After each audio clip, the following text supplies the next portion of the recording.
পদত্যাগ করে অনেকে ছাত্রলীগের, যুবলীগের অনেকে পদত্যাগ করে সরাসরি আন্দোলনে অংশগ্রহণ করছে। এরকমও অনেকে আছে। তারা হুম। আমাদের সাথে আছে। অনেকে আছে। তারা তো ওই সময় হাসিনাকে বৃদ্ধাঙ্গুলি দেখে হাসিনার শটগানের সামনে তারা তো আমাদের আরো আগে লিস্টেড। সুতরাং তাদের ব্যাপারে কোনো কথা বলা মানে তাদের ওই সময় ত্যাগকে অস্বীকার করা হবে। কিন্তু যারা ৫ই আগস্ট পরবর্তী সময়ে বিভিন্ন সুযোগ সুবিধা নিয়ে ফয়সালের মতো যারা আসছে, তাদের ব্যাপারে যার সাথে সম্পর্ক হয়ে ব্যক্তিগত সম্পর্ক হয়ে আসছে তাদের নিজেদেরই আসলে যাচাই বাছাই করা উচিত এখন যে কে আমার কাছ থেকে কোনো সুবিধা নিচ্ছে অথবা কে আমার সাথে স্বার্থের জন্য আসছে। যদিও এটা বের করা অনেক কঠিন হবে। হুম। তারপরও অ যতটুকু পারা যায় নিজের থেকে করা উচিত। কিন্তু আমি বলব যে এগুলোর চাইতেও আমি বারবারই একই জায়গা থেকে করতেছি। যে সেদিন আমি ওই সন্ধ্যার দিকে সবাইকেই আইজিপি সহ, আইজিপি মহোদয় সহ, খোদাবক সাহেব সহ সবাইকে আমি মেসেজ দিয়েছিলাম যে অপারেশন ডেভিল হান্ট ফেজ 2 শুরু করেন। তো পরের দিনেই শুরু করছিল। এখন পর্যন্ত প্রায় শুনলাম ১১,০০০ জনকে ধরা হইছে। কিছুক্ষণ আগেও উত্তরা থেকে ৩১ জনকে ধরছে। তো এরা না বেশিরভাগই গত ১১,০০০ যাদের ধরা হইছে, অবাক করার বিষয় হলো এরা শীর্ষ সন্ত্রাসীদের তালিকাতে, কিন্তু এরা ওই যে ৫৪,০০০ ধরা হয়েছিল তাদের মধ্যে না, নতুন। তার মানে এরা যে এই ১.৫ বছর ধরে দেশের মধ্যে ছিল, বিভিন্ন জায়গার বিভিন্ন জনের শেল্টারে ছিল। আমিও বগুড়া, সোনাতলা, সারিয়াকান্দিতে কাজ করতেছি, অনেকের সাথে মেলামেশা হচ্ছে। তারা খবর দিচ্ছে যে ভাই অমুক বাড়িতে ছিল অনেকদিন, অমুক বাড়িতে ছিল। খারাপ ভাবে মানে নিবেন না রুই ভাই, আমি হুম। শ্রদ্ধার সাথে বলতেছি। মানে কয়েকজন বিএনপির নেতার একদম বাড়ি টার্গেট করে জামাত ইসলামেরও, জামাত ইসলামের আমিরের বাড়িতে, থানা আমিরের বাড়িতে, তারপরে ওয়ার্ড আমিরের বাড়িতে। শুধু বিএনপি কে বললে হবে না, জামাত ইসলামীকেও দায় নিতে হবে। আমাদের তো আর সমন্বয়কদেরকে তো মানে তারা তো বিরোধিতাই করে আসতেছে, তাদের তো বাড়ি ঘর তো এমনিতেই এরকম। তাদের সেই সমস্ত জায়গাতে আশ্রয় ছিল, এ ধরনের লোকজন আছে। এবং যারা ওই যে ইথিক্স থেকে বের হয়ে গেছে, সবাই তো আর হচ্ছে জিয়াউর রহমান সাহেবের, শহীদ প্রেসিডেন্ট জিয়াউর রহমান সাহেবের ওই আদর্শকে ধারণ করে না, ওই আদর্শকে বিক্রি করে অনেকে চলে। এটা স্বীকার করে নিতে হবে। না, এটা শুধু তো বিএনপি না, এই যে আওয়ামী লীগকে দলে টানার যেটা প্রচেষ্টা, সেটা তো আমি আমরা সব আমি আমি জায়গার মধ্যে বলতেছি, এর হ্যাঁ মধ্যে। হ্যাঁ আমি বলতেছি, এ, এই মুহূর্তে মানে খারাপ লাগবে, জামাতের মধ্যে এটা বেশি। আমার এলাকাতে আমাকে গতকালকে এক জায়গাতে উঠান বৈঠক করতে গেছি, সেখানে আমাকে দেখাইছে জামাতের ওয়ার্ডের কয়েকজন কর্মী, সরি, রোকন বা সুরা বলে, তাদের বাড়িতে অবস্থান করছে। এবং আমি প্রোগ্রাম করতে গেছি দেখে ওই দিন তারা সকালবেলা অন্য কোথাও গেছে। আজীব কথা। ওই যে ভাই যেটা বলতেছেন, এটা আসলেই মানে আমি তো অন্তত আমার এলাকাতে এটা করবই। করব মানে এটা শুধু আমার জন্য না, শুধু আমার নিরাপত্তার স্বার্থের জন্য বলতেছি না। এরা তো মানে বাংলাদেশের কোনো মানুষকে মানুষ মনে করবে না যদি এরা কখনো আবার ফিরে আসে, অথবা এরা কখনো ফিরে আসার চেষ্টা করে বা কোনো করে, কাউকে চেষ্টা সবাই বলবে তোরা ইউনিট সরকারকে মেনে নিয়ে দেশের মধ্যে কেন থাকছিস, নাগরিকদেরও এই দোষ দিবে, নাগরিকদেরকেও ভাবে তারা মারবে। অবশ্যই তাদের লিস্ট হওয়া উচিত, এবং আমি তো করবোই এটা। ধন্যবাদ রবি ভাই বলছেন, কিন্তু আমার মাথায় একটু আগে থেকেও ছিল এটা হতেই হবে। তাছাড়া দেখেন আমি ওখানে উঠান বৈঠক করতে গেছি দেখে চলে গেছে, তার মানে ওখানকার সিস্টেম কিভাবে তারা ম্যানেজ করে রাখছে, থানাকে অথবা প্রশাসনকে কিভাবে ম্যানেজ করে রাখছে, অথবা দলীয় নেতৃত্বে যারা আছে তাদেরকে কিভাবে ম্যানেজ করে রাখছে। আমাদের তো আর ওয়ার্ড ভিত্তিক কমিটি নাই এনসিপির। আমাদের তো একদম গ্রামে গ্রামে একদমই কমিটি এখনো হয়ে ওঠেনি। জেলা কমিটি, অল্প কিছু উপজেলা কমিটি, সেগুলো সেগুলো দিয়ে আমরা অল্প করে কাজ করার চেষ্টা করতেছি। তো সেখানে আমরা এই রিপোর্ট গুলো পাচ্ছি। আবার দেখেন আহ, বাংলাদেশের গোয়েন্দা সংস্থাদের অবস্থা, এই যে হান্নানকে নিয়ে ৪ দিন ধরে নাটক করলো, আমি কথাটা নাটক বলতেছি, ই- ই- মানে আমি চাই যে ওই হারুনের নাটক আর বর্তমানে শফিক সাহেবের ডিবি প্রধান চলাকালীন সময় হবে না। উনিও আমাদের বগুড়ারই মানুষ, বর্তমানে ডিবির যিনি প্রধান।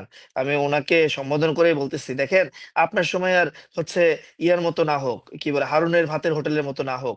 আপনার সময় আপনি দৃঢ় কোনো পদক্ষেপ নেন। আপনি কিভাবে এটা ভুল করলেন যে ওই ওই হোন্ডার নাম্বারটা ভুল হয়েছে। ওই হুন্ডার নাম্বারটা ছিল ঢাকা মেট্রো ল ৫৪, ৬৩, ৭৫। কিন্তু হচ্ছে এই হান্নানকে ধরা হয়েছে। হান্নানের phone number, number, Honda number হলো ঢাকা মেট্রো ল 54 63 76।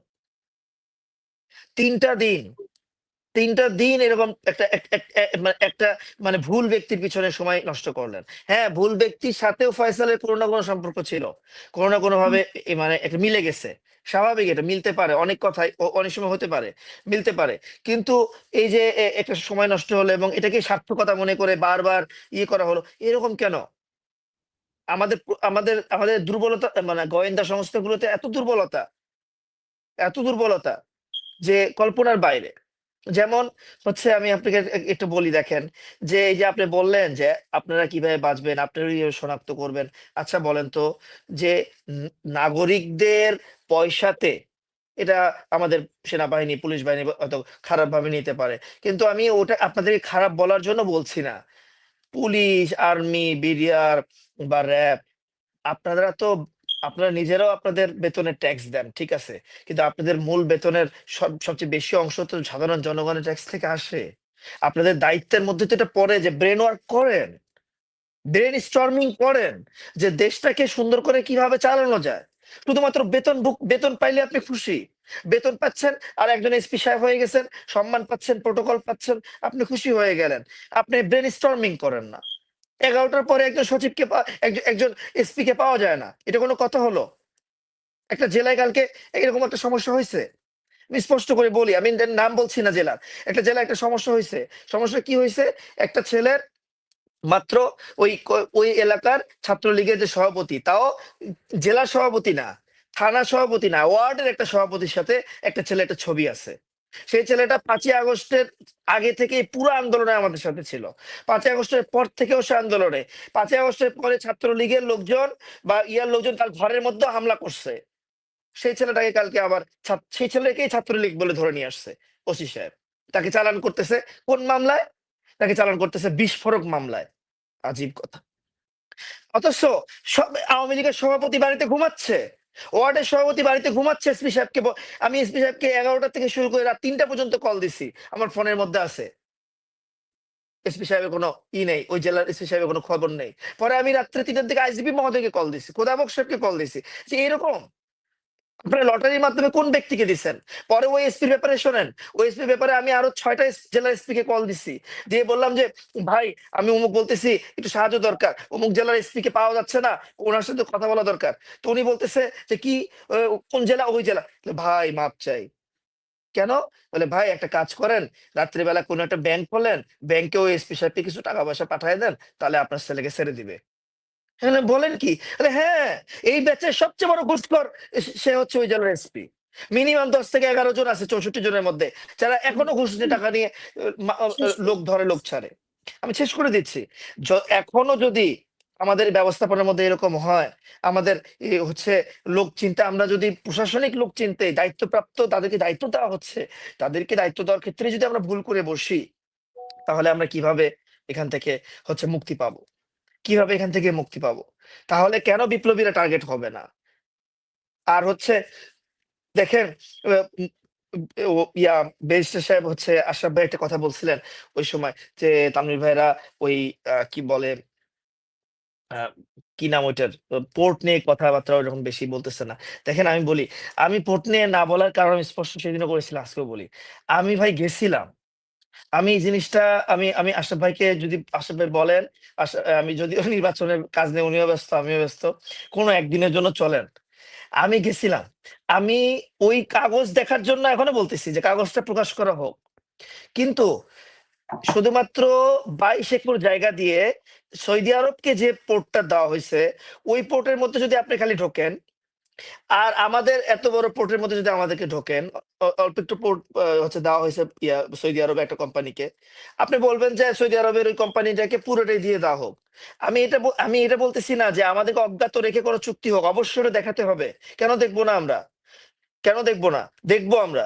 যদি যদি রাজনীতিবিদের, যদি প্রশাসনের লোকদের ওই নিজস্ব ওই কি বলে আপনার ব্যাংকের হিসাব দেখানো বাধ্যতামূলক হয়, তাহলে সরকার কেন এই বাংলাদেশের জনগণের এত বড় হাজার হাজার কোটি টাকার বাংলাদেশের মূল মহিরু ব্যবসার হচ্ছে পোর্ট, সেটার কোনো চুক্তি কেন বলবে না? অবশ্যই বলতে হবে তাকে। কিন্তু বিদেশিদেরকে দেওয়ার জন্য হচ্ছে দেওয়া না দেওয়ার ক্ষেত্রে আমার রায় স্পষ্ট থাকবে যে অবশ্যই তাদেরকে দেওয়া উচিত। কারণ ওখানে 588 জন চাকরি করে, তার মধ্যে মাত্র 2 জন বিদেশি, আর 586 জন হচ্ছে বাংলাদেশি। আর এই 586 জন কারা জানেন? যাদেরকে বাংলাদেশের প্রশাসন চেনেই না, জানেই না। ভাই একটা কথা বলছিলেন রবি ভাই, যে বাংলাদেশে ওই ইয়া করুক, কি বলে হচ্ছে, ও না, আশরাফ ভাই তো বললেন যে ভালো ভালো এক্সপার্টিস নিয়ে আসুক। বাংলাদেশে এক্সপার্টিস কই থাকে ভাই? বাংলাদেশ এক্সপার্টিস হারবার্ডে চলে যায়, লন্ডন চলে যায়। এই ব্রেনকে যারা চিনে, বাংলাদেশ নিয়ে যারা ব্রেন স্টর্মিং করে, এই ধরনের লোকদেরকে বিদেশি লোকেরা নিয়ে চলে যায়, তাদেরকে তো মূল্যায়নই করে না। কিন্তু এই বিদেশি কোম্পানিগুলো কি করে জানেন? বিদেশি কোম্পানিগুলো বাংলাদেশের ব্রেন গুলোকে মূল্যায়ন করে। আমি ওখানে যেয়ে দেখলাম অনেক বড় বড় ইঞ্জিনিয়াররা সেখানে চাকরি করতেছে। আমি বললাম, আপনার বিসিএস দেননি? বলে, ভাই বিসিএস দিয়ে কি করবো? ঘুষ খাবো? আর আপনাদের আন্দোলনের ঠেলায় আপনারা খালি আমাদেরকে ঘুষখোর অফিসার বলবেন? তার চেয়ে বেসরকারি চাকরি করতেছি, দেখেন এই কোম্পানি আমাদেরকে নিছে। আমি তো নেদারল্যান্ডে চলে গেছিলাম, আমি তো অস্ট্রেলিয়া চলে গেছিলাম, আমাকে আবার এরা নিয়ে আসছে বাংলাদেশে, বলছে ভালো চাকরি এখানে করেন। আমরা করতে পারিনি, আমরা জিনিস স্ট্যাবলিশ করতে পারিনি। আমরা এখনো, গত 1 সপ্তাহ আগেও হচ্ছে বেনাপোল, আমি একদম নাম ব্যক্তির নাম বলতেছি না, এলাকা বলতেছি, বেনাপোল কর মানে কর অফিসে, মানে এনবিআর এ চাকরি করে, এরকম একজন কর কমিশনার প্রস্তাব পাঠাইছে, 15 কোটি টাকা দিবে, সে হচ্ছে চিটাং পোর্টের কর কমিশনার হতে চায়। এখনো তাদের কাছে তো টাকা কোথা থেকে আসে? সরাসরি একজন সরকারি অফিসার কিভাবে নিজেই কোনো স্পন্সর ছাড়া, কোনো ব্যক্তি ছাড়া, আগে শুনতাম যে কোনো ব্যবসায়ীরা কোনো অফিসারকে বসাইতো টাকা দিয়ে নিজের স্বার্থ হাসিল করার জন্য, এখন সরাসরি অফিসার কিভাবে বলতে পারতেছে আমার কাছে টাকা আছে, আমাকে দেন?